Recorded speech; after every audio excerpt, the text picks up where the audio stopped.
El general invierno toma el mando.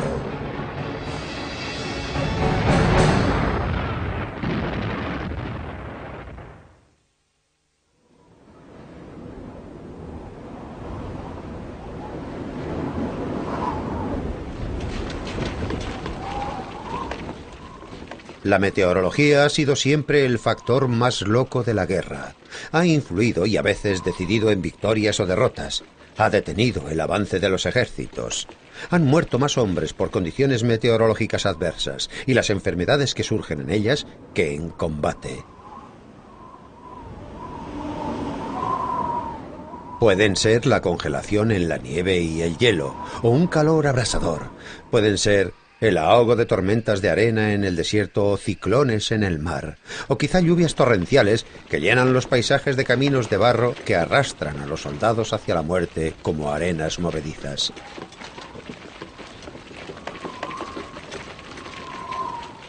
El tiempo se ha servido de numerosos modos para arruinar los planes, estrategias y esperanzas de los generales más brillantes, pero el resultado siempre es el mismo. Cuando el tiempo opera contra nuestros planes, tiene la capacidad de torturar a los que caen en sus garras. Gran parte de la influencia del tiempo en las campañas militares depende de dónde nos encontremos. Si estamos en el Mediterráneo, en tierra, el clima es mucho más predecible. Si estamos en verano, hará calor y el tiempo será seco, sin lluvia. Solo hay que procurar tener agua. Y luego hay partes del mundo en las que el clima influye mucho más. Supongo que el primer ejemplo que tenemos se dio en el mar, cuando los persas invadieron Grecia. Tenemos la batalla de Salamina del año 480 a.C., pero hay más ejemplos. Las invasiones a través del Canal de la Mancha casi siempre se retrasaron debido al tiempo. Y esto ha sido así desde Guillermo el Conquistador y Enrique V en dirección inversa. Y más recientemente, el día D. Aunque para entonces, naturalmente, ya no nos referimos a que haya o no viento en las velas, porque ninguna nave invasora las utilizaba, pero el clima seguía siendo absolutamente esencial para el éxito de este enorme desembarco mecanizado. Así pues, los ejércitos, cuando se hacen a la mar, nunca podrán estar seguros de que llegarán al otro lado. La meteorología era el factor crítico. Cuando un gobernante mediterráneo, el rey Felipe II de España, se propuso invadir Inglaterra, algo que no anticipó, porque lo desconocía, fue el clima del norte de Europa. El hecho de que una tormenta pudiera venir del Atlántico Norte sin previo aviso y de una sola pasada dejara a gran parte de sus naves en la playa, en Calais Road, indefensas.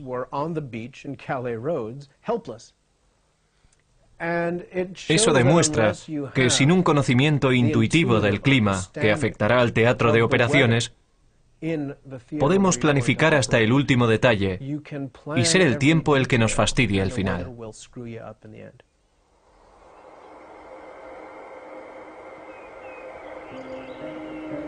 De todas las tierras del mundo en las que se han librado guerras, es Rusia la que ha dejado más al descubierto la futilidad de hombres y sus esfuerzos, comparados con los tremendos poderes de la naturaleza, y que la idea de invencibilidad acabará aplastada bajo su poder.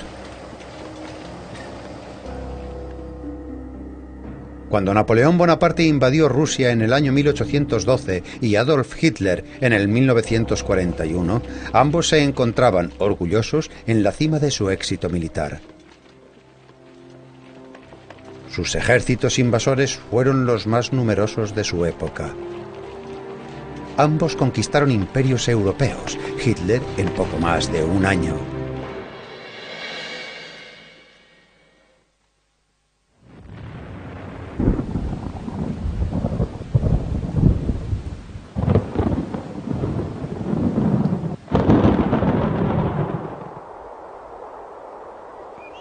El clima de Rusia, con sus enormes nevadas, unas heladas que congelaban varios centímetros la superficie de ríos y lagos, y sus fuertes vientos que helaban hasta los huesos, Era apenas soportable por lo poco acostumbrados a él, o lo desconocedores de su efecto en un ejército, sus pertrechos y ambiciones. Una cosa era conocer el invierno ruso y otra muy distinta era vivirlo, y más aún, vivirlo como ejército.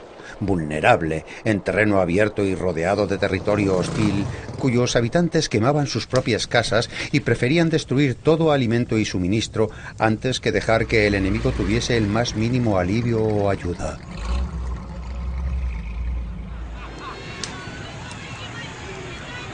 En Rusia, como Napoleón y Hitler aprendieron por las malas, la tierra helada del invierno era también la tierra quemada del sacrificio.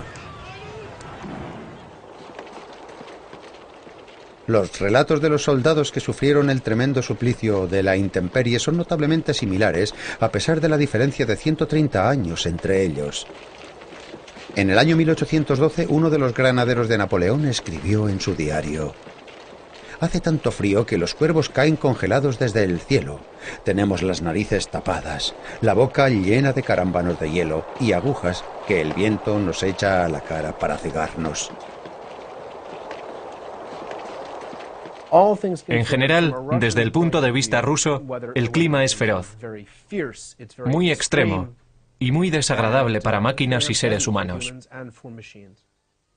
Si recordamos marchas en medio de un clima frío como las de la Segunda Guerra Mundial, Napoleón, etc., no llevaban alas suplementarias, llevaban equipo pesado, no llevaban la ropa adecuada, y no sorprende que murieran tantos. Al hablar del invierno ruso, debemos tener en cuenta la masa total de esta tierra, que es enorme. Aunque Moscú está solo a unos 35 grados al este, por lo que el clima siberiano jamás lo llegó a vivir ninguno de estos ejércitos.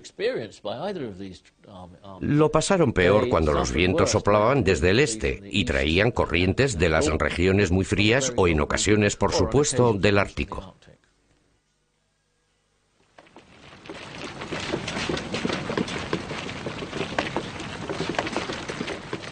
El 24 de junio del año 1812, la Gran Armée de Napoleón, 600.000 hombres equipados con cerca de 1.200 piezas de artillería, cruzaron el río Nieman y entraron en territorio ruso.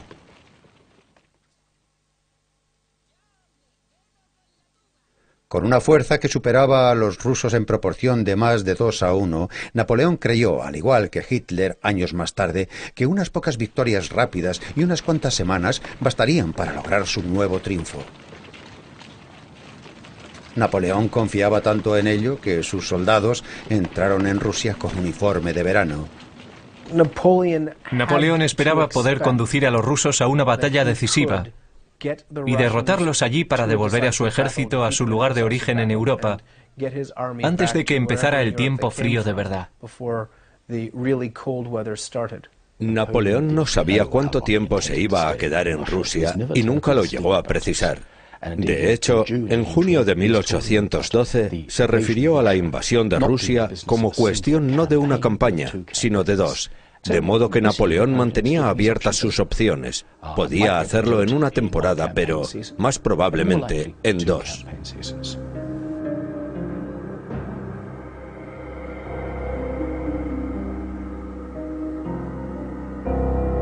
La primera parada de Napoleón fue en Kovno, donde estableció un cuartel general durante 3 días. En este punto, el mayor problema de la Gran Armée no era el frío extremo, sino el calor y una lluvia persistente.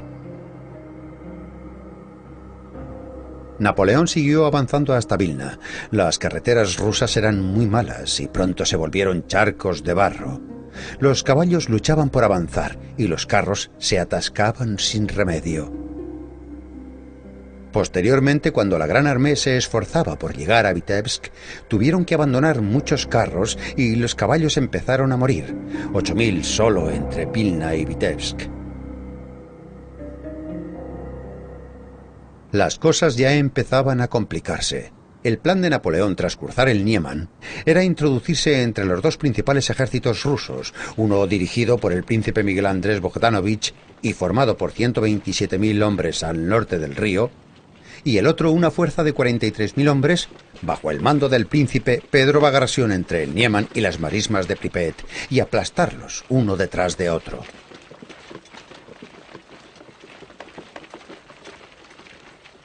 Pero Napoleón no contó con el tremendo calor que agotó a su caballería antes de que ésta pudiera unirse a la batalla. Además, el estado de los caballos era lamentable debido a un brote de cólico.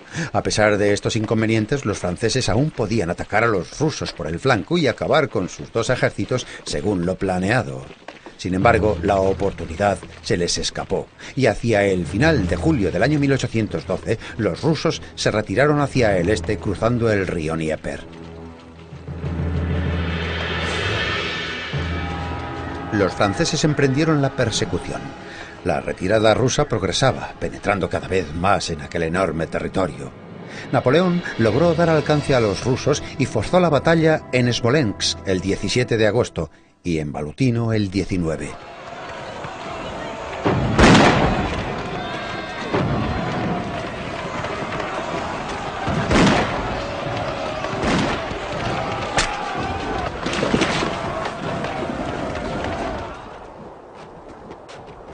Tras su caída, Smolensk se llenó de ruinas y cadáveres, algunos de ellos quemados, esparcidos por las calles.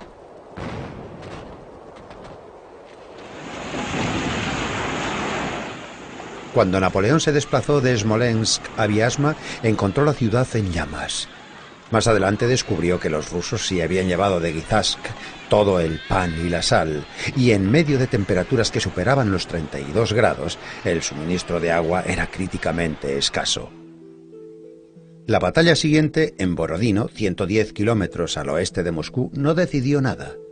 Napoleón cayó enfermo, y cuando los rusos se retiraron hacia Moscú, no hubo persecución. Se luchó en Borodino el 7 de septiembre del año 1812.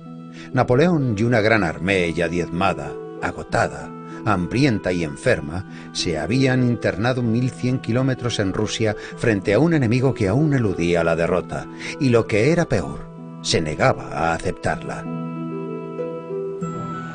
Y cuando los franceses entraron por fin en Moscú, el 14 de septiembre, la gravedad de la situación se hizo patente. El incendio de Viasma solo había sido una fogata. Moscú, por el contrario, aparecía tragada por el fuego.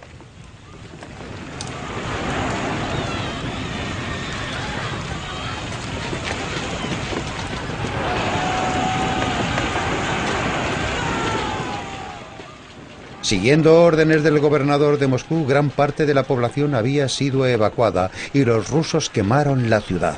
El incendio duró 4 días enteros. Para cuando cambió la dirección del viento y un aguacero apagó las últimas llamas, el 80% de Moscú era una ruina ennegrecida y humeante. Napoleón ya había perdido la mitad de sus hombres. Si se quedaba en la capital de Rusia, el resto no tardaría en caer. Debían marcharse. Napoleón pasó 5 semanas en Moscú y durante ese tiempo contempló una serie de opciones.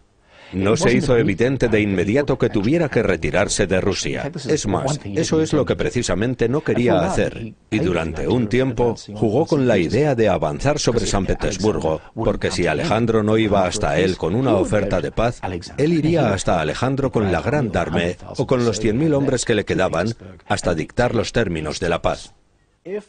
Si Napoleón hubiera podido dejar a su ejército en las casas de Moscú y pasar allí el invierno, quizá habría logrado guarecerse del frío.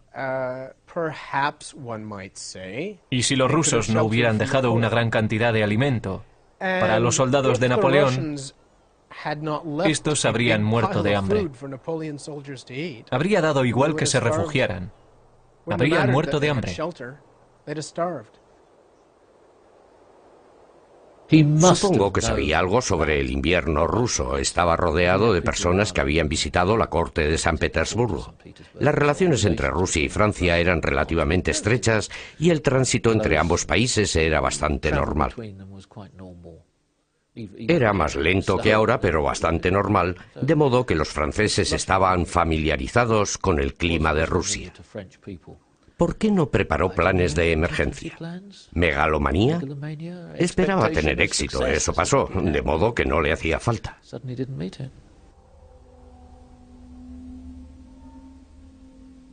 Napoleón salió de Moscú el 19 de octubre.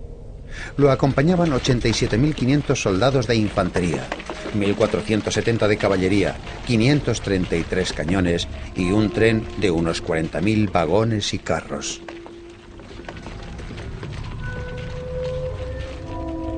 Al día siguiente, el príncipe Mikhail Kutuzov, destacado al sur de la capital, recibió órdenes del zar Alejandro desde San Petersburgo. Solo 2 palabras: atacad Napoleón. Kutuzov no obedeció la orden. Sabía que el general Invierno se encargaría de los invasores sin tener que participar él ni correr el riesgo de perder más fuerzas. Naturalmente, Napoleón buscaba salir de Rusia por el camino más corto y avanzó con su ejército hasta Kaluga, al sur de Moscú, para iniciar la marcha de regreso al oeste. Se desplegaron unos 12.000 rusos bajo el mando del general Dokturov a lo largo de la ruta de Napoleón hasta establecerse en las afueras de Maloyarlavets, a unos 50 kilómetros de la capital. Las fuerzas de Dokturov no eran rival para la Gran Armée, y los franceses lograron abrirse paso a través de las líneas rusas el 24 de octubre. Sin embargo, fue para los rusos una victoria pírrica.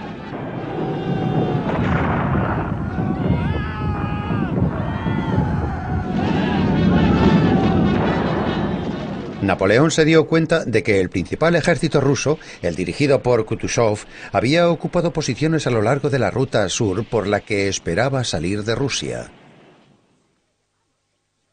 Esto le obligó a ir hacia el norte siguiendo una ruta a través de Smolensk y Berezina, dando un rodeo de 80 kilómetros o 2 días de marcha.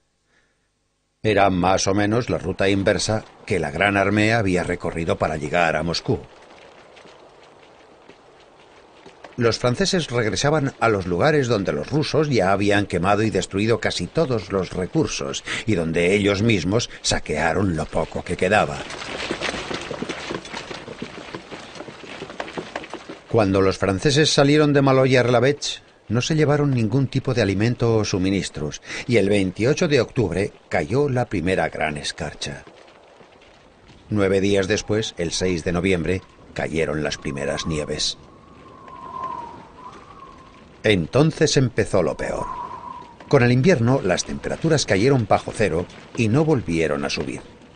Los vientos helados agitaban los copos de nieve que impedían ver el camino y se depositaban sobre las piernas de hombres y caballos. De nada servía envolverse la cara y los pies con lonas gruesas. Poco después, el cansancio se añadió al hambre y al miedo a los implacables jinetes cosacos que, siguiendo a los franceses, estaban atentos a capturar y matar a los rezagados. Una vez capturados, estos no tenían nada que hacer. Eran desnudados y alanceados por los cosacos hasta caer muertos sobre la nieve, o bien los sumergían en agua que se convertía en hielo en cuestión de minutos. Los colgaban de los árboles y los dejaban morir.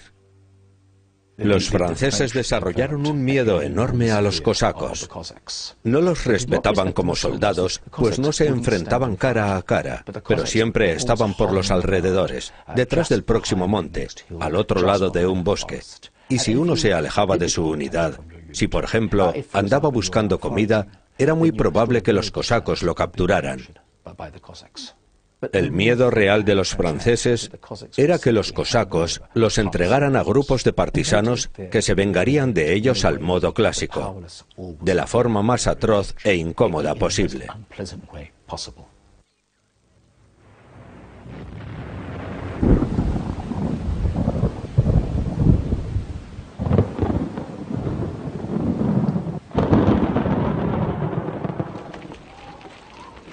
Los franceses acabaron vengándose de los cosacos en Krasnoy, donde los soldados de élite de Napoleón, los guardas, los masacraron el 14 de noviembre.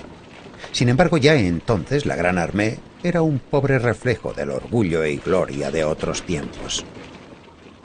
Llegaron a Smolensk el 10 de noviembre y no encontraron alimento ni suministros, solo noticias de que los rusos concentraban sus fuerzas una vez más dispuestos a cortarles la huida.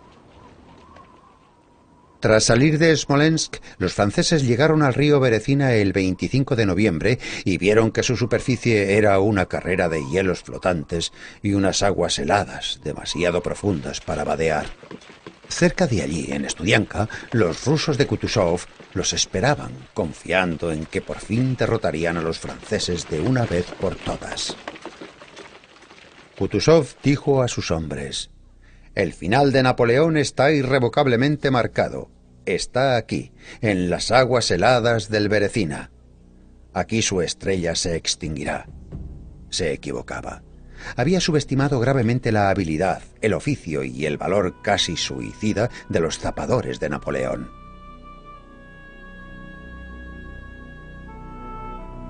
Los franceses emprendieron un peligroso vado. Los puentes, golpeados por trozos de hielo y debilitados poco a poco por los hombres, vagones y cañones que pasaban sobre ellos, cedieron muchas veces. Los zapadores saltaban al agua para rehacerlos, pero los hielos aplastaron a muchos y el frío hizo el resto. Ahora, incluso Napoleón, cuyos despachos y cartas a casa habían sido tan optimistas, tenía que aceptar las desventuras de sus soldados. «Nuestro ejército», escribió, «hoy no ofrece una buena imagen». Incluso esto era decir muy poco. La Gran Armée, descrita como la fuerza que hizo temblar a Europa durante 2 decenios, estaba acabada. Solo aquellos que lograron sobrevivir a otra semana de tormentas, nieves y hielos y temperaturas de 38 grados bajo cero lograron llegar a Smorgony, cerca de Vilna, el 4 de diciembre. La agonía del viaje aumentaba debido a calambres estomacales, diarreas y las alucinaciones que provocaba el frío extremo.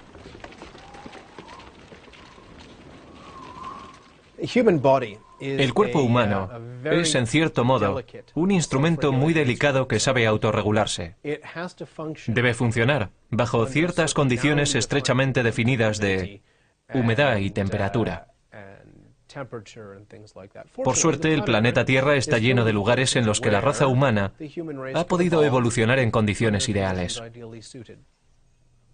Sin embargo, si vamos a una parte del planeta que no sea cálida, corremos el peligro de que descienda la temperatura corporal hasta el punto de que los mecanismos compensatorios del cuerpo no puedan con ello. Si la temperatura cae de los 37 grados normales hasta por debajo de los 30, puede volverse incontrolable y hacer que los mecanismos internos se ralenticen. Dejamos de digerir, dejamos de generar combustible y el organismo entero se desploma.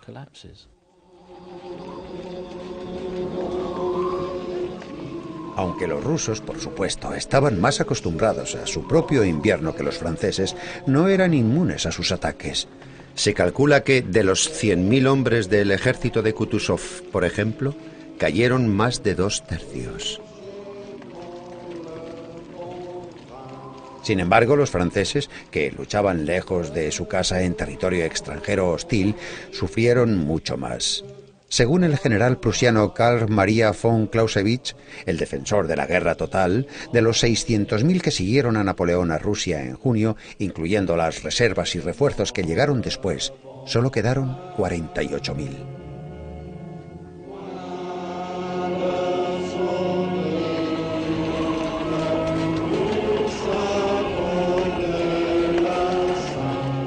La enfermedad, el hambre, la falta de un refugio adecuado o la escasa atención médica provocaron un gran número de bajas.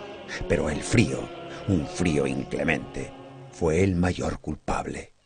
La campaña napoleónica de Rusia fue un desastre militar absoluto.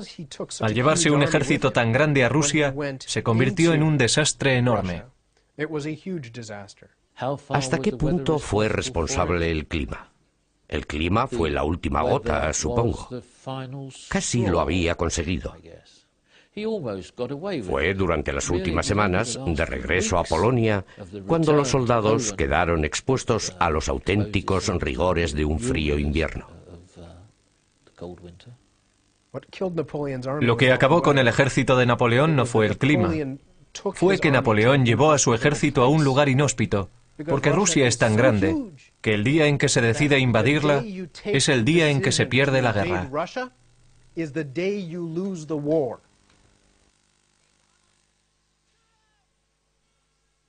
Cuando Napoleón invadió Rusia, se llevó con él un ejemplar de la vida del rey Carlos XII, escrito por el filósofo francés Voltaire. Un siglo antes, Carlos, rey de Suecia, había precedido a Napoleón en Rusia.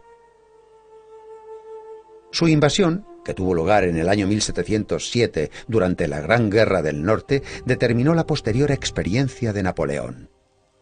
Carlos también permitió que a su ejército se lo tragara la inmensidad de Rusia, estirando sus líneas de comunicación, suministros y refuerzos casi hasta el punto de dejar de existir.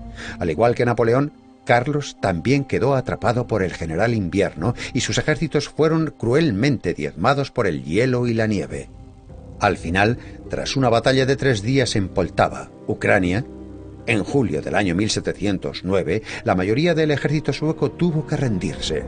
Solo el rey Carlos y 1.500 de sus hombres, de los 17.000 que iniciaron el viaje, lograron escapar.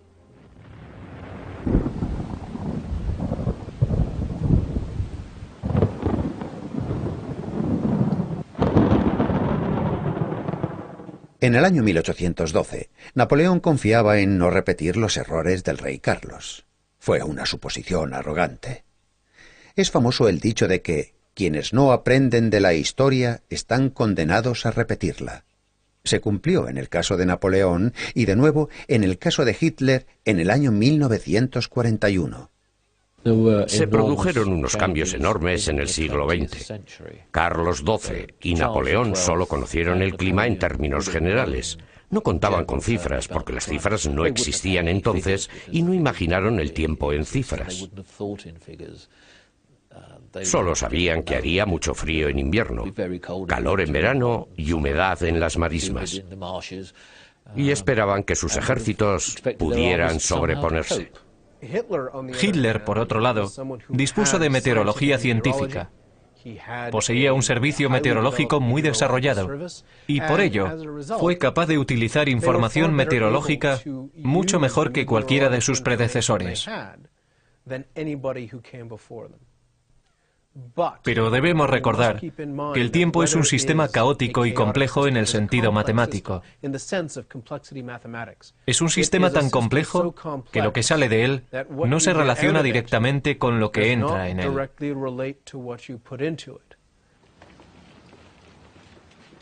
El 23 de agosto del año 1939, 10 días antes de que estallara en Europa la Segunda Guerra Mundial, Adolf Hitler y Joseph Stalin firmaron un pacto de no agresión y en poco más de un mes se habían repartido Polonia. Sin embargo, las ideologías políticas de la Rusia comunista y la Alemania nazi eran diametralmente opuestas, y su pacto era una farsa.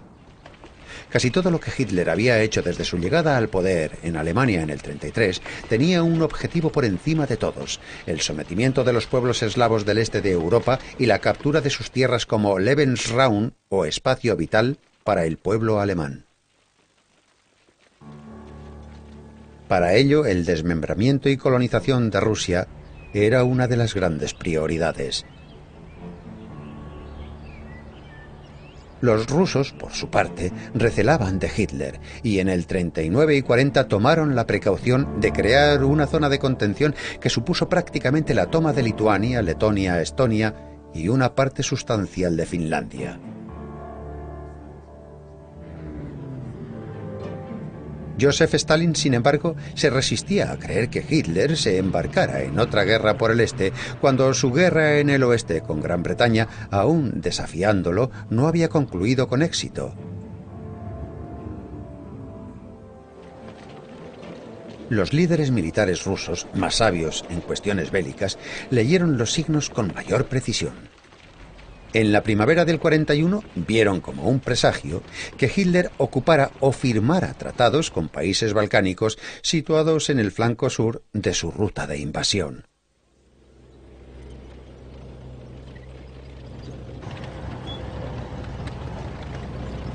La invasión de Rusia por parte de la Alemania nazi empezó el 22 de junio del 41, cuando 162 divisiones, alrededor de 3 millones de hombres, cruzaron la frontera rusa a lo largo de un frente de 3.200 kilómetros. Fijémonos en el mapa de la época en que Hitler inició su invasión, más o menos el domingo 22 de junio. Esta sería la hora en que los soldados empezaron a avanzar. Las 4 de la madrugada, hora de Greenwich, es madrugada. A las 6 en punto, aquí más o menos, a la hora de temperaturas mínimas nocturnas.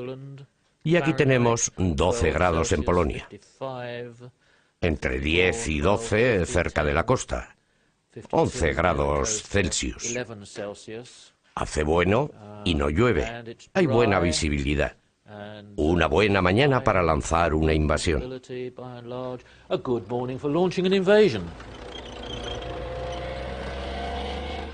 La fuerza invasora era la mayor jamás utilizada en una guerra. Aunque Hitler, al igual que Napoleón, no esperaba que la guerra durara mucho. Creía que el ejército ruso estaba mal entrenado y mal equipado. Tras la purga del ejército entre el 37 y 39, el Führer se engañó creyendo que los mandos rusos eran de segunda clase. Rusia era un gigante, pero caería fácilmente si lo empujaban las poderosas fuerzas de la Alemania nazi. 4 meses de guerra relámpago, pensaba Hitler, bastarían para acabar la tarea. Y por eso Hitler, como Napoleón antes que él, envió a sus soldados a Rusia sin uniformes de invierno ni botas para clima frío y con armas y equipos que, a diferencia de los rusos, no estaban inviernizados. Adolf Hitler pensaba conquistar Rusia en un año. Y ni remotamente consideró equipar a los soldados con ropa de invierno. Llevábamos ropa para el verano y periodos cálidos del año, nada más.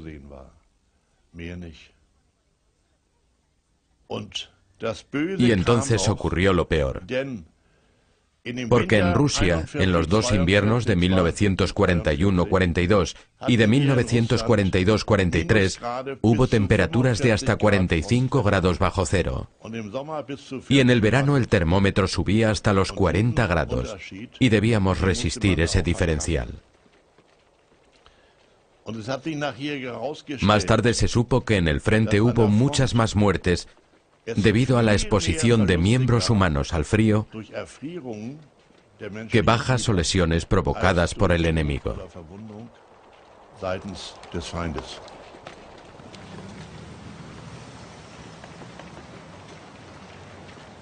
Aunque el ejército rojo esperaba una invasión, la rapidez y fuerza invasoras los pilló por sorpresa. El grupo central del ejército alemán corrió por el campo creando movimientos de pinza que atraparon a 290.000 rusos en Minsk y a otros 100.000 en Smolensk.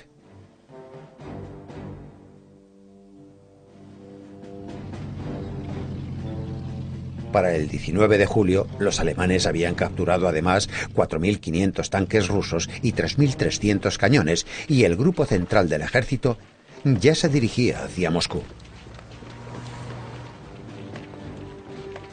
A pesar de las fases de fuerte calor de verano, a veces de hasta 40 grados, se cubrieron grandes distancias forzando tremendamente las líneas de suministro alemanas, pero la guerra relámpago no se detuvo. Incluso el Grupo Sur, a las órdenes del mariscal de campo Karl von Rundstedt, que debía cubrir terreno más difícil, casi había llegado a Kiev, mucho más hacia el sur, ya en la tercera semana de agosto. Kiev cayó el 19 de septiembre y 665.000 soldados rusos se rindieron.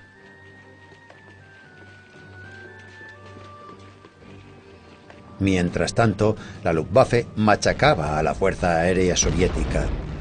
y destruyó 4.500 aviones.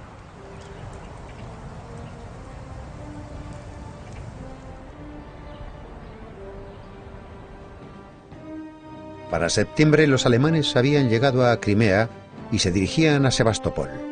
A primeros de octubre, en el norte, llegaban a Leningrado. 2 semanas después, en el sur, amenazaban Rostov y Kharkov. La campaña de Rusia parecía mostrar todos los signos de un éxito raudo y veloz.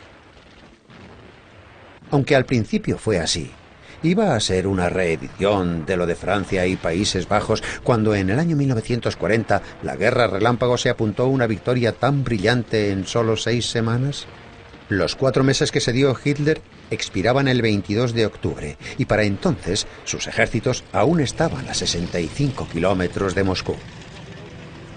Peor aún, los esfuerzos del avance relámpago empezaban a notarse. Algunas unidades del ejército alemán habían perdido un 50% de eficiencia. Y a la infantería no le iba mucho mejor. El cansancio y la frustración se extendían por sus filas. La tundra rusa resultó ser más difícil de cruzar de lo que imaginaban los alemanes, y el difícil terreno del norte redujo su avance. Experiencias como estas erosionaban la confianza alemana y alejaban la posibilidad de un triunfo rápido y decisivo.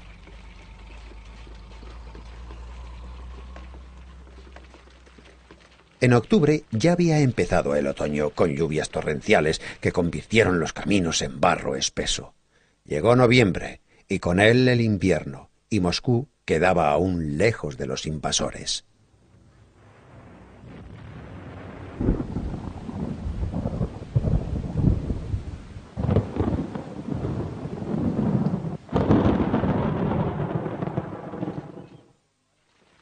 Tras la conmoción del ataque inicial, los rusos se habían desorganizado y 3 millones de ellos murieron durante los primeros meses. Pero cuando llegaron el otoño y el invierno, lograron compensar sus pérdidas materiales y reclutaron nuevos hombres entre su enorme población. Los rusos presentaron hasta 100 divisiones de soldados frescos y acostumbrados al frío invierno ruso, todos ellos con la férrea determinación de defender su patria. Como se dijo una vez de los norteamericanos en su guerra contra Gran Bretaña en el año 1812, conocían por qué luchaban y amaban aquello que conocían. Lo que los alemanes no calcularon bien, entre otras cosas, fue la fuerza de voluntad y la capacidad de lucha de los soviéticos. Durante el verano de 1941, Stalin y sus subordinados lograron aprovechar los amplios recursos de la Unión Soviética, mano de obra, equipos, materias primas, etc. A veces de forma eficiente, otras ineficiente, pero generando la fuerza necesaria para seguir luchando mucho después de la destrucción de sus ejércitos y seguir plantando cara a los alemanes en una guerra de desgaste.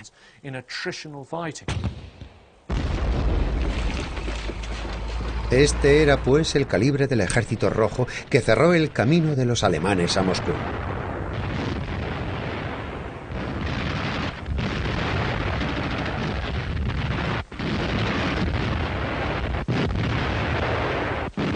Los alemanes lograron reanudar su avance llegando a 40 kilómetros de la capital y algunas patrullas alemanas incluso lograron llegar a las afueras desde donde vieron el Kremlin. Pero Moscú seguía siendo un espejismo. Cuando las temperaturas provocadas por los vientos fríos cayeron a 40 grados bajo cero, el avance alemán se detuvo en toda la línea.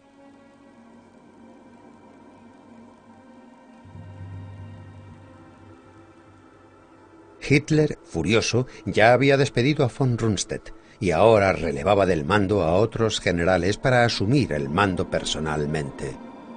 Esto, incluso mucho más que el invierno ruso, olía a desastre total para los alemanes. A finales del año 1941, los alemanes, cuando una ofensiva rusa los expulsó de Kalinin y Kaluga, cerca de Moscú, se enfrentaban en Rusia no a un solo enemigo, sino a 3. Decididos a mantener a la Unión Soviética en la guerra, británicos y americanos suministraron a los rusos armas, municiones y casi cualquier otro tipo de equipamiento militar. Mientras tanto, los alemanes ni tenían esa ayuda ni esperaban recibirla. Al igual que los soldados de Napoleón, se helaban de frío con sus uniformes poco adecuados. En un intento de protegerse, los soldados alemanes llevaban 3 pares de calzoncillos largos o 3 capas de bragas, junto con lo que podían robar a los cadáveres de los rusos. Las botas rusas de fieltro y los grandes abrigos eran especialmente codiciados. Y en las áreas de Rusia ocupadas por los alemanes, los nativos se quedaron sin ropa de abrigo. Llegamos casi hasta Moscú, y entonces vino el gran frío, del que todavía sufro hoy, pues se me congelaron los dedos de los pies, y si no le hubiese sacado un gorro a un ruso muerto, habría perdido también las orejas. Había un teniente del este de Prusia que me miró y dijo: «Joven, no tiene muy buen aspecto». «No», le dije, «no estoy bien». «Vete a la enfermería», me dijo. Allí iban los heridos. Y los enfermos, como yo, estaban caídos, con los pies congelados y los calcetines colgando. Entonces había 40 bajo cero. Ningún mecanismo funcionaba. Y los rusos que venían de Siberia, sus vehículos sí funcionaban. Los motores se oían. Nosotros no teníamos ni anticongelante. Antes de salir de los vehículos había que sacarles el agua. Por la noche, cuando descansábamos, había que encender el motor de vez en cuando. No teníamos nada en absoluto. No estábamos preparados para el invierno. Cuando el típico soldado alemán se dio cuenta, en concreto el más próximo al frente o el menos equipado para el invierno, de que los recursos del ejército alemán que estaban en Polonia, Austria o Alemania no iban a llegar hasta allí, tuvo que actuar de forma radical solo para seguir con vida y no digamos para seguir peleando.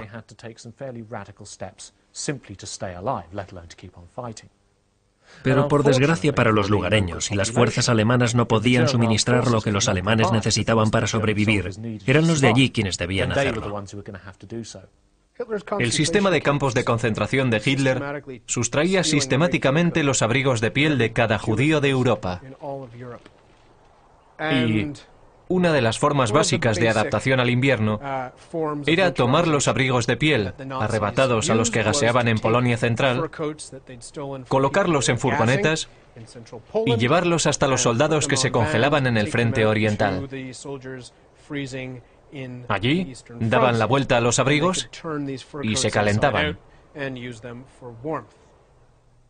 Ellos creían que solo haría un poco más de frío que en Alemania, pero la campaña en la Unión Soviética fue como ir a hacer la guerra a otro planeta, y debían prepararse para la vida en este otro planeta.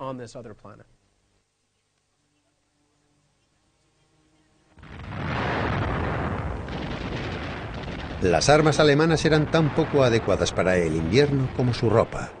Los percutores de los rifles se partían con el frío. Los cañones se congelaban. También la tracción de tanques y camiones. Las frecuentes paradas para que los hombres se calentaran retrasaban los avances de tropas.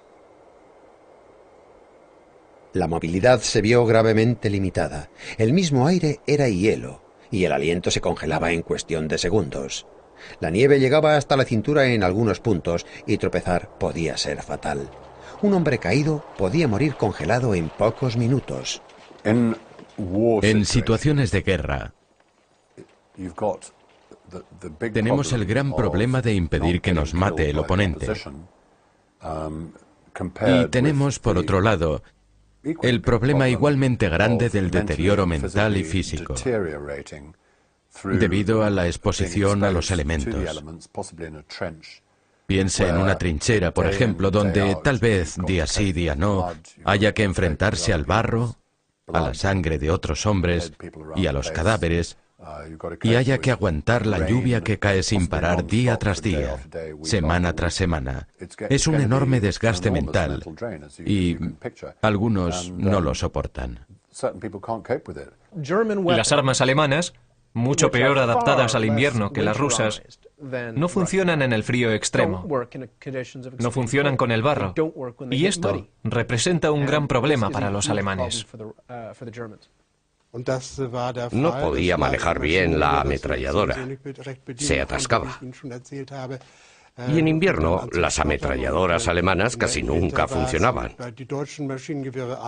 Sobre todo la de tipo 42, que salió durante la guerra. ¿Has visto alguna vez un coche ruso? ¿Un arma rusa? Son ruidosas. Si las dejamos caer se oye de todo, pero cuando las recogemos vuelven a funcionar porque están diseñadas para esas condiciones. Los vehículos alemanes, las locomotoras, las armas alemanas estaban demasiado bien hechas. Esa es la gran ironía.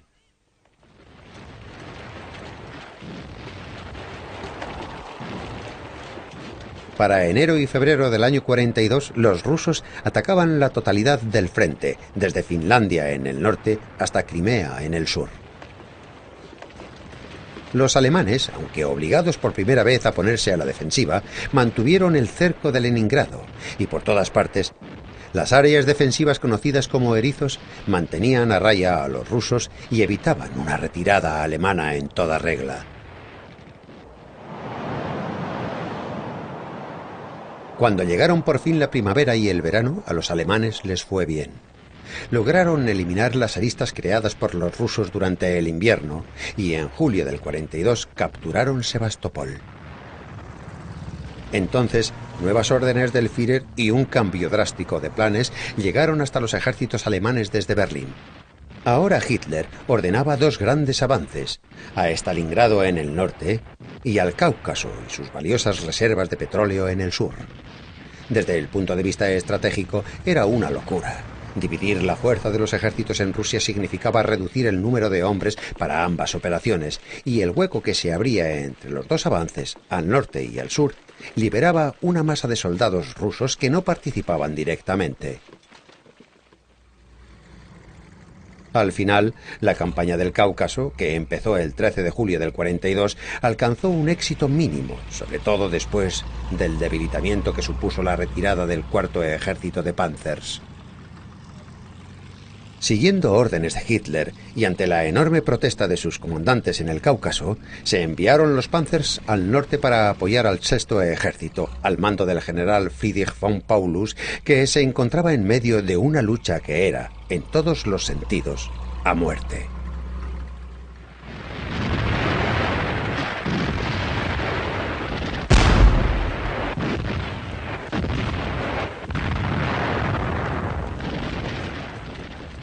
La batalla de Stalingrado empezó el 24 de agosto del 42.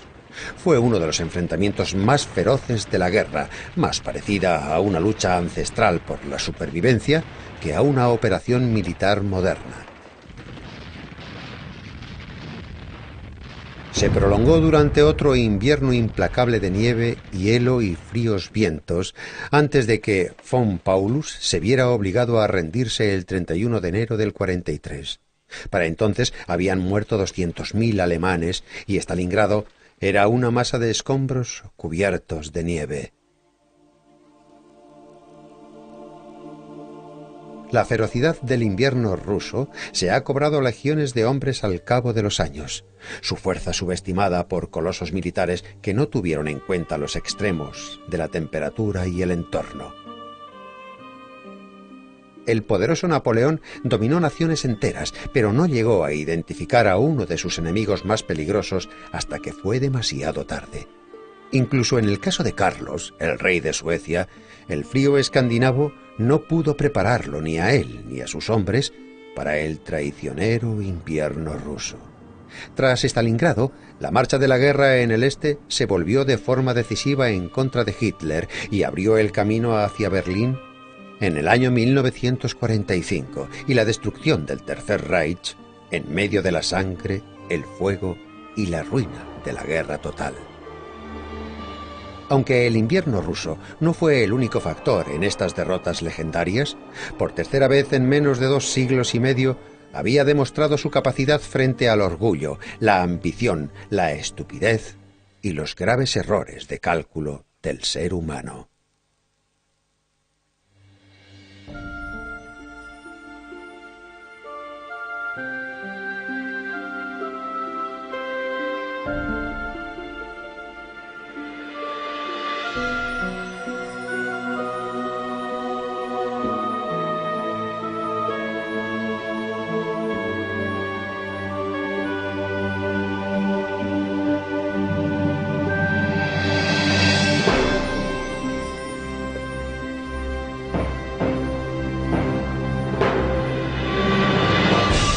misma solo había sido una fogata.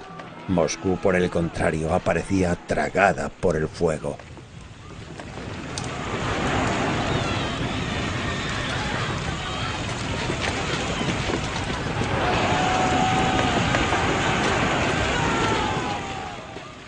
Siguiendo órdenes del gobernador de Moscú, gran parte de la población había sido evacuada y los rusos quemaron la ciudad. El incendio duró 4 días enteros. Para cuando cambió la dirección del viento y un aguacero apagó las últimas llamas, el 80% de Moscú era una ruina ennegrecida y humeante. Napoleón ya había perdido la mitad de sus hombres. Si se quedaba en la capital de Rusia, el resto no tardaría en caer. Debían marcharse. Napoleón pasó 5 semanas en Moscú y durante ese tiempo contempló una serie de opciones. No se hizo evidente de inmediato que tuviera que retirarse de Rusia. Es más, eso es lo que precisamente no quería hacer. Y durante un tiempo jugó con la idea de avanzar sobre San Petersburgo, porque si Alejandro no iba hasta él con una oferta de paz, él iría hasta Alejandro con la Grande Armée o con los 100.000 hombres que le quedaban hasta dictar los términos de la paz. Si Napoleón hubiera podido dejar a su ejército en las casas de Moscú y pasar allí el invierno, quizá habría logrado guarecerse del frío. Y si los rusos no hubieran dejado una gran cantidad de alimento para los soldados de Napoleón, estos habrían muerto de hambre. Habría dado igual que se refugiaran. Habrían muerto de hambre. Supongo que sabía algo sobre el invierno ruso. Estaba rodeado de personas que habían visitado la corte de San Petersburgo. Las relaciones entre Rusia y Francia eran relativamente estrechas y el tránsito entre ambos países era bastante normal. Era más lento que ahora, pero bastante normal, de modo que los franceses estaban familiarizados con el clima de Rusia. ¿Por qué no preparó planes de emergencia? ¿Megalomanía? Esperaba tener éxito, eso pasó, de modo que no le hacía falta.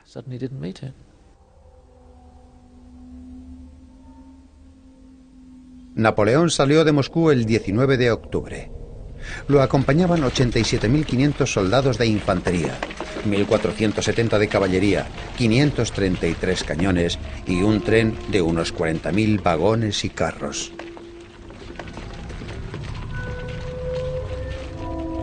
Al día siguiente, el príncipe Mikhail Kutuzov, destacado al sur de la capital, recibió órdenes del zar Alejandro desde San Petersburgo. Las armas alemanas, mucho peor adaptadas al invierno que las rusas, no funcionan en el frío extremo. No funcionan con el barro. Y esto representa un gran problema para los alemanes. No podía manejar bien la ametralladora. Se atascaba. Y en invierno, las ametralladoras alemanas casi nunca funcionaban. Sobre todo la de tipo 42, que salió durante la guerra. ¿Has visto alguna vez un coche ruso? ¿Un arma rusa? Son ruidosas. Si las dejamos caer se oye de todo, pero cuando las recogemos vuelven a funcionar porque están diseñadas para esas condiciones. Los vehículos alemanes, las locomotoras, las armas alemanas estaban demasiado bien hechas. Esa es la gran ironía.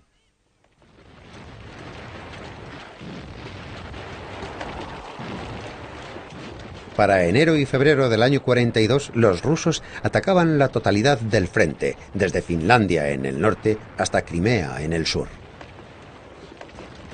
Los alemanes, aunque obligados por primera vez a ponerse a la defensiva, mantuvieron el cerco de Leningrado y por todas partes las áreas defensivas conocidas como erizos mantenían a raya a los rusos y evitaban una retirada alemana en toda regla. Cuando llegaron por fin la primavera y el verano, a los alemanes les fue bien. Lograron eliminar las aristas creadas por los rusos durante el invierno y en julio del 42 capturaron Sebastopol. Entonces, nuevas órdenes del Führer y un cambio drástico de planes llegaron hasta los ejércitos alemanes desde Berlín. Ahora Hitler ordenaba dos grandes avances, a Stalingrado en el norte y al Cáucaso y sus valiosas reservas de petróleo en el sur. Desde el punto de vista estratégico era una locura. Dividir la fuerza de los ejércitos en Rusia significaba reducir el número de hombres para ambas operaciones, y el hueco que se abría entre los dos avances, al norte y al sur, liberaba una masa de soldados rusos que no participaban directamente. Al final, la campaña del Cáucaso, que empezó el 13 de julio del 42, alcanzó un éxito mínimo, sobre todo después del debilitamiento que supuso la retirada del cuarto ejército de Panzers. Siguiendo órdenes de Hitler y ante la enorme protesta de sus comandantes en el Cáucaso, se enviaron los Panzers al norte para apoyar al sexto ejército, al mando del general Friedrich von Paulus, que se encontraba en medio de una lucha que era, en todos los sentidos, a muerte.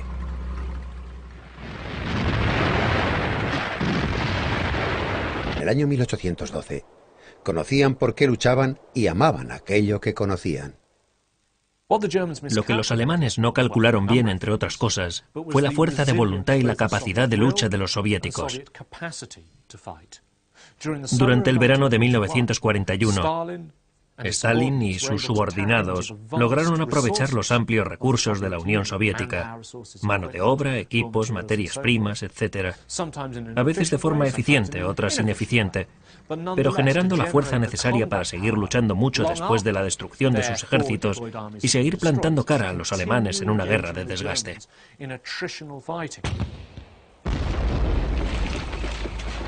Este era, pues, el calibre del Ejército Rojo que cerró el camino de los alemanes a Moscú.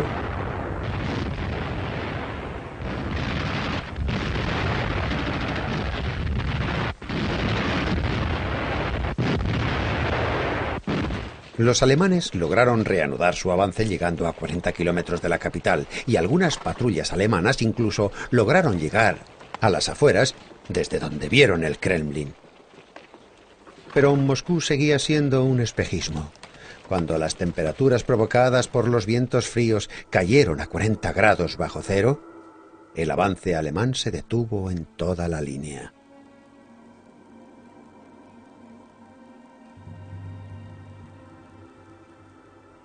Hitler, furioso, ya había despedido a von Rundstedt y ahora relevaba del mando a otros generales para asumir el mando personalmente. Esto, incluso mucho más que el invierno ruso, olía a desastre total para los alemanes. A finales del año 1941, los alemanes, cuando una ofensiva rusa los expulsó de Kalinin y Kaluga, cerca de Moscú, se enfrentaban en Rusia no a un solo enemigo, sino a tres. Decididos a mantener a la Unión Soviética en la guerra, británicos y americanos suministraron a los rusos armas, municiones y casi cualquier otro tipo de equipamiento militar. Mientras tanto, los alemanes ni tenían esa ayuda ni esperaban recibirla. Al igual que los soldados de Napoleón, se helaban de frío con sus uniformes poco adecuados. En un intento de protegerse, los soldados alemanes llevaban 3 pares de calzoncillos largos o 3 capas de bragas, junto con lo que podían robar a los cadáveres de los rusos. Las botas rusas de fieltro y los grandes abrigos eran especialmente codiciados.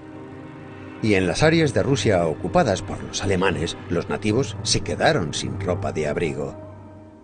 Llegamos casi hasta Moscú, y entonces vino el gran frío, del que todavía sufro hoy, pues de que los recursos del ejército alemán que estaban en Polonia, Austria o Alemania no iban a llegar hasta allí. Tuvo que actuar de forma radical solo para seguir con vida, y no digamos para seguir peleando.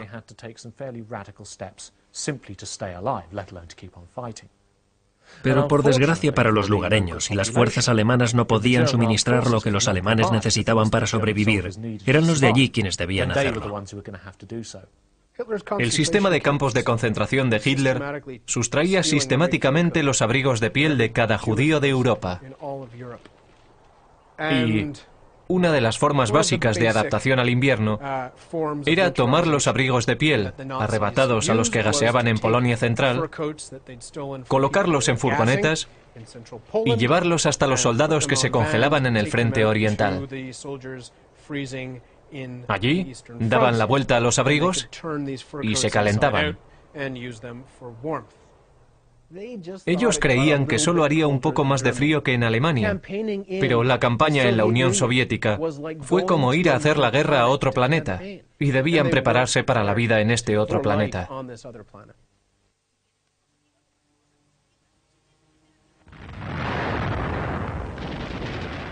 Las armas alemanas eran tan poco adecuadas para el invierno como su ropa.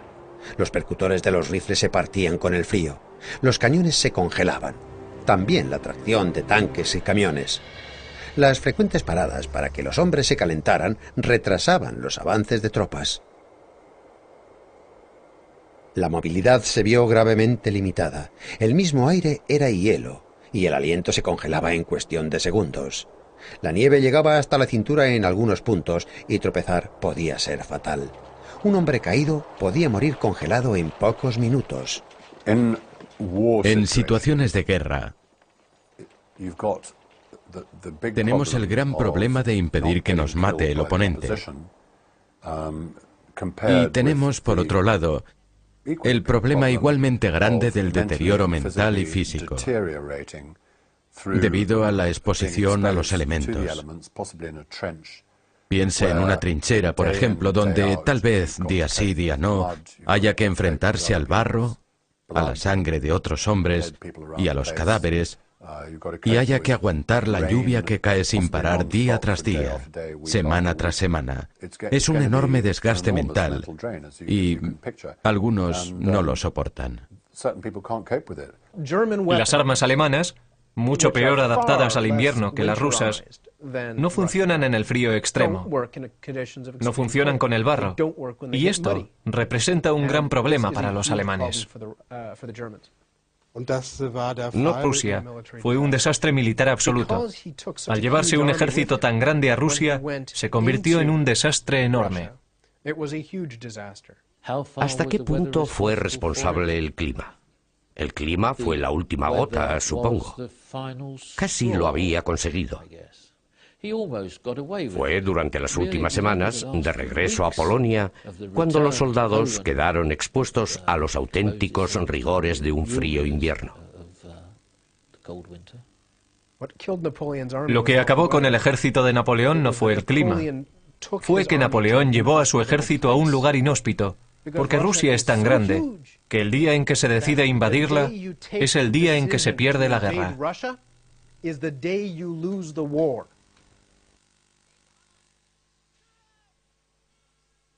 Cuando Napoleón invadió Rusia, se llevó con él un ejemplar de la vida del rey Carlos XII, escrito por el filósofo francés Voltaire. Un siglo antes, Carlos, rey de Suecia, había precedido a Napoleón en Rusia. Su invasión, que tuvo lugar en el año 1707 durante la Gran Guerra del Norte, determinó la posterior experiencia de Napoleón. Carlos también permitió que a su ejército se lo tragara la inmensidad de Rusia, estirando sus líneas de comunicación, suministros y refuerzos casi hasta el punto de dejar de existir. Al igual que Napoleón, Carlos también quedó atrapado por el general invierno y sus ejércitos fueron cruelmente diezmados por el hielo y la nieve. Al final, tras una batalla de 3 días en Poltava, Ucrania, en julio del año 1709, la mayoría del ejército sueco tuvo que rendirse. Solo el rey Carlos y 1.500 de sus hombres, de los 17.000 que iniciaron el viaje, lograron escapar.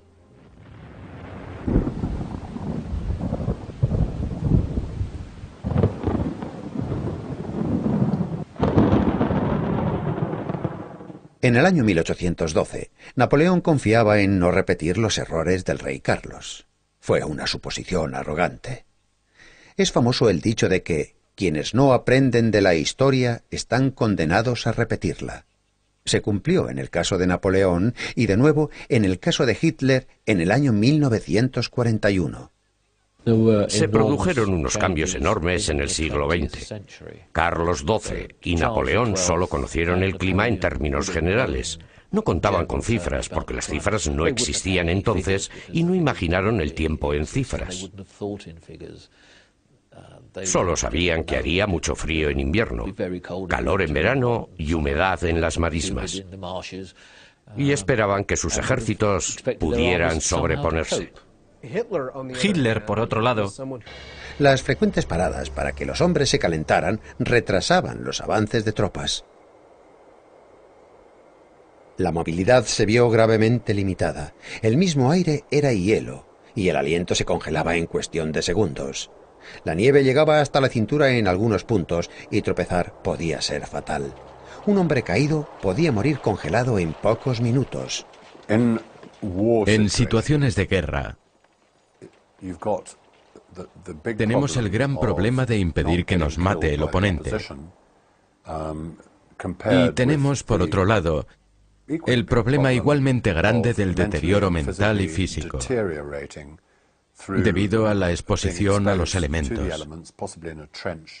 Piense en una trinchera, por ejemplo, donde tal vez día sí, día no, haya que enfrentarse al barro, a la sangre de otros hombres y a los cadáveres, y haya que aguantar la lluvia que cae sin parar día tras día, semana tras semana. Es un enorme desgaste mental y algunos no lo soportan. las armas alemanas, mucho peor adaptadas al invierno que las rusas, no funcionan en el frío extremo. No funcionan con el barro. Y esto representa un gran problema para los alemanes. No podía manejar bien la ametralladora. Se atascaba.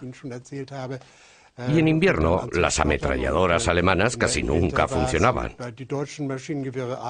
Sobre todo la de tipo 42, que salió durante la guerra. ¿Has visto alguna vez un coche ruso? ¿Un arma rusa? Son ruidosas. Si las dejamos caer se oye de todo, pero cuando las recogemos vuelven a funcionar porque están diseñadas para esas condiciones. Los vehículos alemanes, las locomotoras, las armas alemanas estaban demasiado bien hechas. Esa es la gran ironía.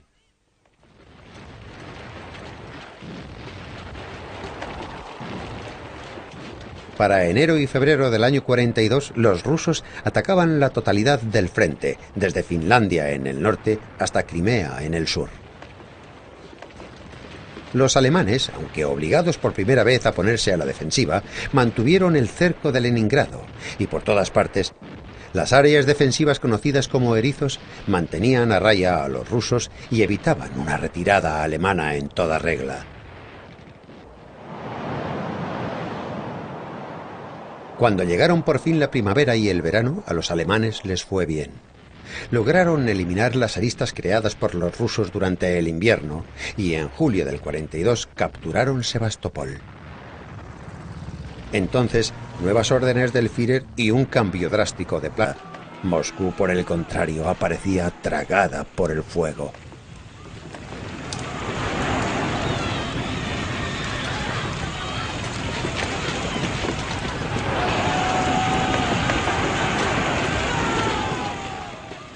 Siguiendo órdenes del gobernador de Moscú, gran parte de la población había sido evacuada y los rusos quemaron la ciudad. El incendio duró 4 días enteros.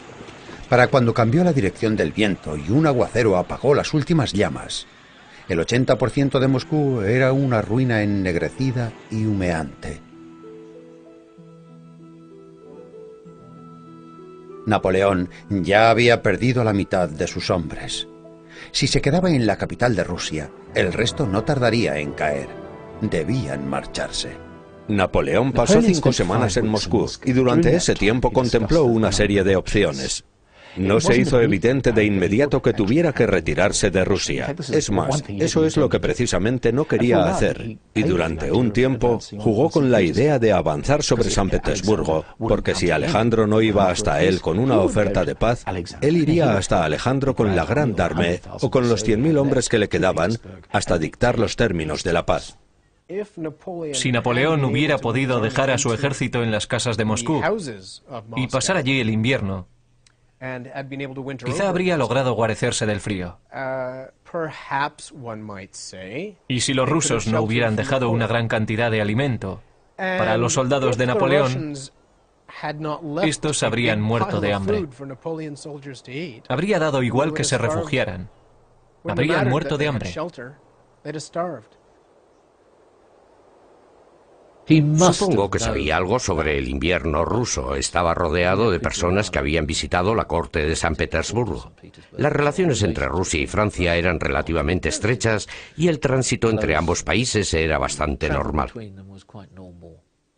Era más lento que ahora, pero bastante normal, de modo que los franceses estaban familiarizados con el clima de Rusia.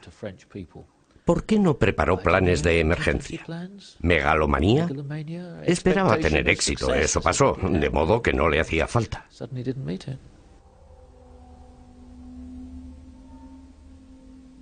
Napoleón salió de Moscú el 19 de octubre. Lo acompañaban 87.500 soldados de infantería, 1.470 de caballería, 533 cañones y un tren de unos 40.000 vagones y carros.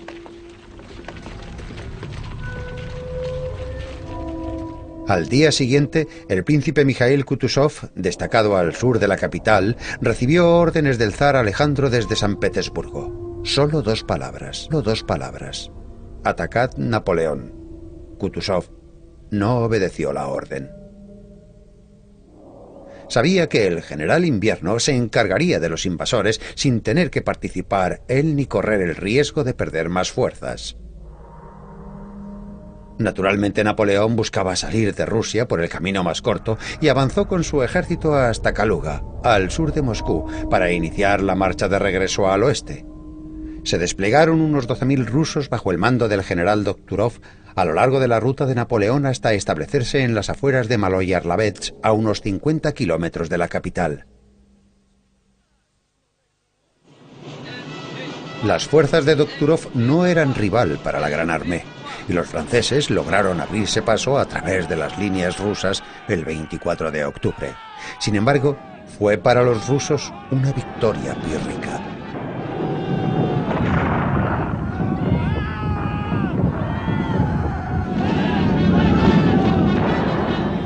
Napoleón se dio cuenta de que el principal ejército ruso, el dirigido por Kutuzov, había ocupado posiciones a lo largo de la ruta sur por la que esperaba salir de Rusia. Esto le obligó a ir hacia el norte, siguiendo una ruta a través de Smolensk y Berezina, dando un rodeo de 80 kilómetros o 2 días de marcha. Era más o menos la ruta inversa que la Gran Armée había recorrido para llegar a Moscú. Los franceses regresaban a los lugares donde los rusos ya habían quemado y destruido casi todos los recursos y donde ellos mismos saquearon lo poco que quedaba. Cuando los franceses salieron de Maloyarlavets, no se llevaron ningún tipo de alimento o suministros, y el 28 de octubre cayó la primera gran escarcha.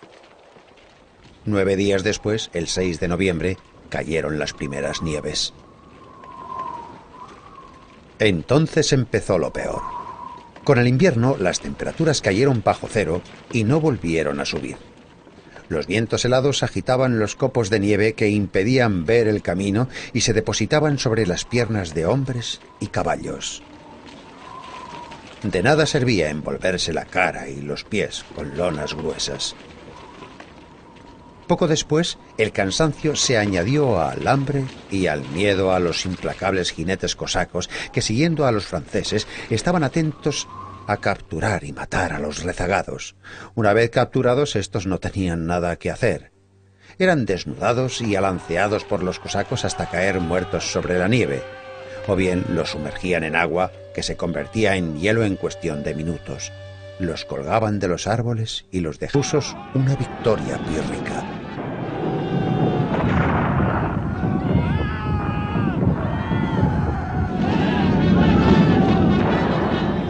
Napoleón se dio cuenta de que el principal ejército ruso, el dirigido por Kutuzov, había ocupado posiciones a lo largo de la ruta sur por la que esperaba salir de Rusia. Esto le obligó a ir hacia el norte, siguiendo una ruta a través de Smolensk y Berezina, dando un rodeo de 80 kilómetros o 2 días de marcha. Era más o menos la ruta inversa que la Gran Armée había recorrido para llegar a Moscú. Los franceses regresaban a los lugares donde los rusos ya habían quemado y destruido casi todos los recursos y donde ellos mismos saquearon lo poco que quedaba. Cuando los franceses salieron de Maloya-Erlavetx, no se llevaron ningún tipo de alimento o suministros, y el 28 de octubre cayó la primera gran escarcha. 9 días después, el 6 de noviembre, cayeron las primeras nieves. Entonces empezó lo peor. Con el invierno, las temperaturas cayeron bajo cero y no volvieron a subir. Los vientos helados agitaban los copos de nieve que impedían ver el camino y se depositaban sobre las piernas de hombres y caballos. De nada servía envolverse la cara y los pies con lonas gruesas. Poco después, el cansancio se añadió al hambre y al miedo a los implacables jinetes cosacos que, siguiendo a los franceses, estaban atentos a capturar y matar a los rezagados. Una vez capturados, estos no tenían nada que hacer. Eran desnudados y alanceados por los cosacos hasta caer muertos sobre la nieve, o bien los sumergían en agua que se convertía en hielo en cuestión de minutos. Los colgaban de los árboles y los dejaban morir. Los franceses desarrollaron un miedo enorme a los cosacos. No los respetaban como soldados, pues no se enfrentaban cara a cara, pero siempre estaban por los alrededores, detrás del próximo monte, al otro lado de un bosque. Y si uno se alejaba de su unidad, si por ejemplo andaba buscando comida, era muy probable que los cosacos lo capturaran. El miedo real de los franceses era que los cosacos los entregaran a grupos de partisanos que se vengarían de ellos al modo clásico, de la forma más atroz e incómoda posible.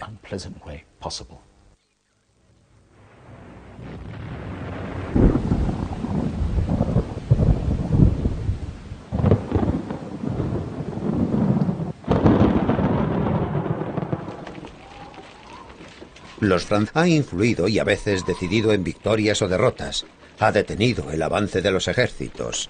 Han muerto más hombres por condiciones meteorológicas adversas y las enfermedades que surgen en ellas que en combate. Pueden ser la congelación en la nieve y el hielo, o un calor abrasador. Pueden ser el ahogo de tormentas de arena en el desierto o ciclones en el mar, o quizá lluvias torrenciales que llenan los paisajes de caminos de barro que arrastran a los soldados hacia la muerte como arenas movedizas.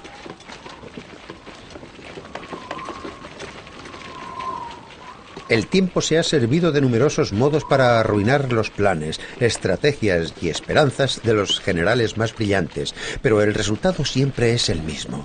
Cuando el tiempo opera contra nuestros planes, tiene la capacidad de torturar a los que caen en sus garras. Gran parte de la influencia del tiempo en las campañas militares depende de dónde nos encontremos. Si estamos en el Mediterráneo, en tierra, el clima es mucho más predecible. Si estamos en verano, hará calor y el tiempo será seco, sin lluvia. Solo hay que procurar tener agua. Y luego hay partes del mundo en las que el clima influye mucho más. Supongo que el primer ejemplo que tenemos se dio en el mar, cuando los persas invadieron Grecia. Tenemos la batalla de Salamina del año 480 a.C., pero hay más ejemplos. Las invasiones a través del Canal de la Mancha casi siempre se retrasaron debido al tiempo. Y esto ha sido así desde Guillermo el Conquistador y Enrique V en dirección inversa. Y más recientemente, el día D. Aunque para entonces, naturalmente, ya no nos referimos a que haya o no viento en las velas, porque ninguna nave invasora las utilizaba, pero el clima seguía siendo absolutamente esencial para el éxito de este enorme desembarco mecanizado. Así pues, los ejércitos, cuando se hacen a la mar, nunca podrán estar seguros de que llegarán al otro lado. La meteorología era el factor crítico. Cuando un gobernante mediterráneo, el rey Felipe II de España, se propuso invadir Inglaterra, algo que no anticipó, porque lo desconocía, fue el clima del norte de Europa. El hecho de que una tormenta pudiera venir del Atlántico Norte sin previo aviso y de una sola pasada dejara a gran parte de sus naves en la playa, en Calais Road, indefensas.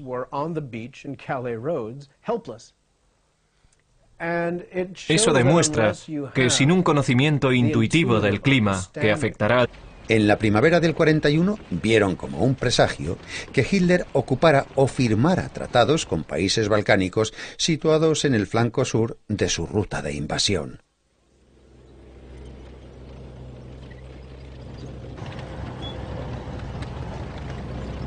La invasión de Rusia por parte de la Alemania nazi empezó el 22 de junio del 41, cuando 162 divisiones, alrededor de 3 millones de hombres, cruzaron la frontera rusa a lo largo de un frente de 3.200 kilómetros. Fijémonos en el mapa de la época en que Hitler inició su invasión, más o menos el domingo 22 de junio. Esta sería la hora en que los soldados empezaron a avanzar. Las 4 de la madrugada, hora de Greenwich, es madrugada. A las 6 en punto, aquí más o menos, a la hora de temperaturas mínimas nocturnas. Y aquí tenemos 12 grados en Polonia. Entre 10 y 12 cerca de la costa. 11 grados Celsius. Hace bueno y no llueve. Hay buena visibilidad. Una buena mañana para lanzar una invasión.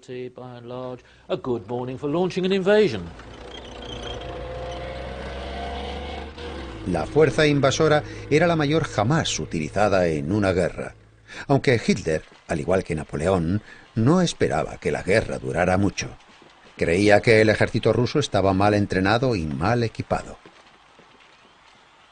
Tras la purga del ejército entre el 37 y 39, el Führer se engañó creyendo que los mandos rusos eran de segunda clase.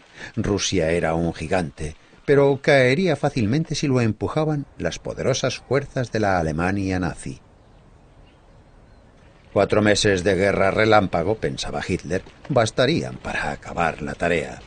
Y por eso Hitler, como Napoleón antes que él, envió a sus soldados a Rusia sin uniformes de invierno ni botas para clima frío y con armas y equipos que, a diferencia de los rusos, no estaban inviernizados.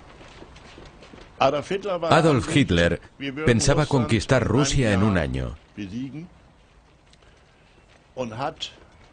Y ni remotamente consideró equipar a los soldados con ropa de invierno. Llevábamos ropa para el verano y periodos cálidos del año, nada más.